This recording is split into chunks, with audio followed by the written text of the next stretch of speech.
Are you excited? Yes! Because I sure am. My friends, I am so excited to be teaching this today. Seriously, once we have all absorbed this wisdom, there'll be no turning back. We move forward together. For we cannot do anything against the truth, but only for the truth. This is our salvation. Do you know why I'm so excited? Because I have discovered that the teachings of the Christ are in fact true.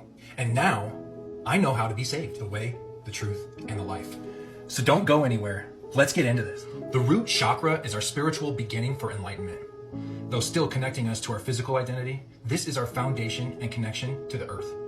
When we feel disconnected from our natural selves, the root chakra stimulates fear. We may feel unsafe or unstable. We could feel unwanted or underappreciated, undervalued. There is a feeling of disconnection. We feel as though we don't belong where we are or aren't where we want to be. Take a second to think about that. Our modern world. The fact we wear rubber soles on the bottoms of our feet to separate us from the earth, and the fact that we all feel obligated to seek jobs for pay, regardless of whether they truly suit us or not, because we can't live without food, shelter, or power. The entire system is designed to prevent you from discovering your connection to the earth. But there's great news. We have the power to change all of that.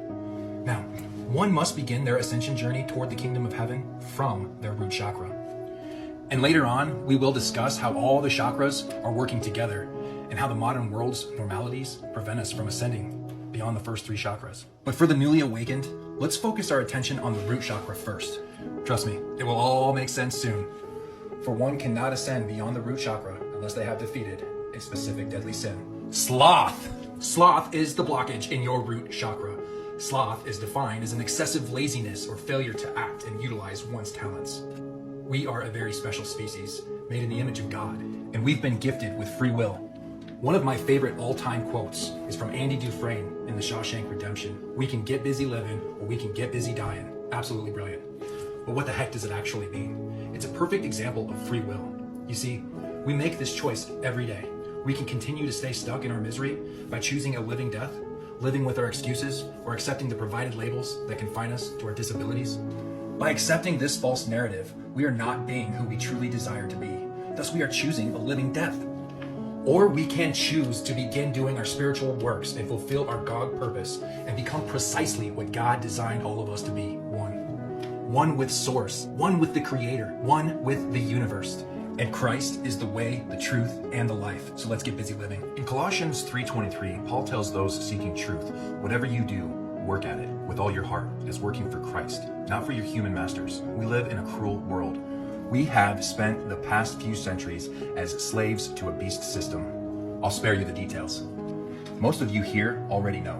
Instead, let's learn how to be completely free. Our societal norms are designed to instill fear into us. We fear rejection, we fear failure, we fear confrontation. We fear being wrong about God and Scripture. We fear sickness, we fear poverty, and we feel obligated to succeed in a workforce that doesn't truly serve our higher purpose. Now, some of you may love your jobs, and that's great, but even then, does that job deter you from truly seeking truth? Does your job prevent you from doing your spiritual works? If you come home from your job exhausted, then the answer is yes. And if you say things like, sorry, I've just been so busy, or I didn't have time, then let me ask you this.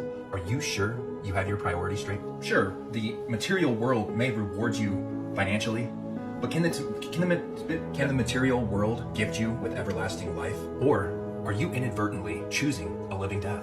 Truly, I tell you, it will be easier for a camel to pass through the eye of a needle than for a rich man to enter the kingdom of heaven.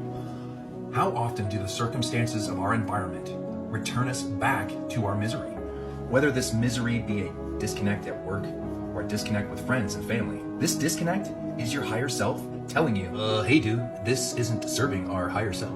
When things feel unnatural, we're not happy because we are not fulfilling our spiritual works or responding correctly to our karma, to our egos, and our spirit desires unconditional love and absolute truth.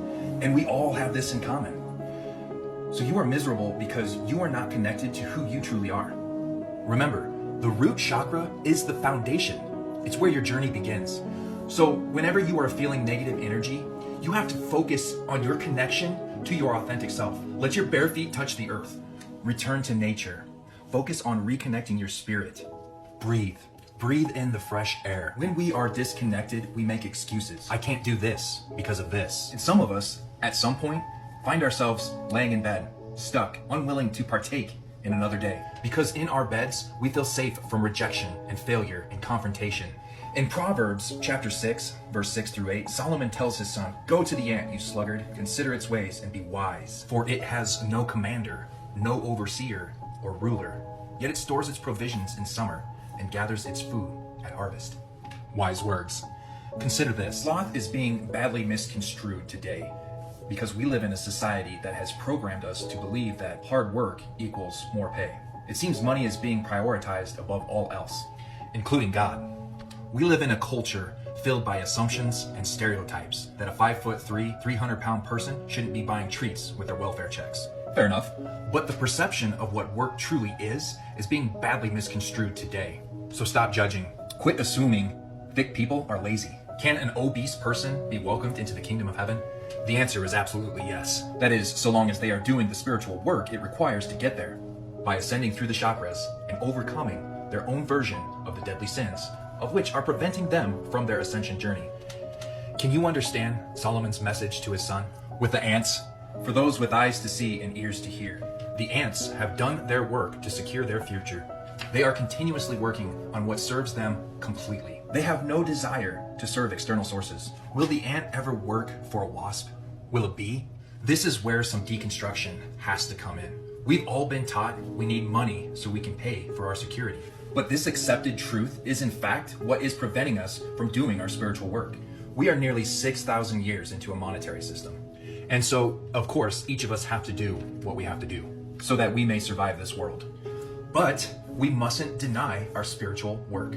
And there are other ways for each of us to provide for ourselves and our families outside of this beast system. But let's get into that at a later date. Laziness is really defined as a lack of action to do better. It's an unwillingness to work. Now, knowing you have spiritual work to do, knowing this truth and denying it is in fact sloth, because you are choosing not to do the work you are assigned to do. And that's sloth. That's laziness. Regardless of how many hours you work to get your pay, can you see how you've been deceived? We've been tricked, trapped even. We have all been defining work wrong. And now, some of you are too tired to do the work that is most important. Even knowing this truth, some of you will stay stuck doing the same thing every single day. This is sloth.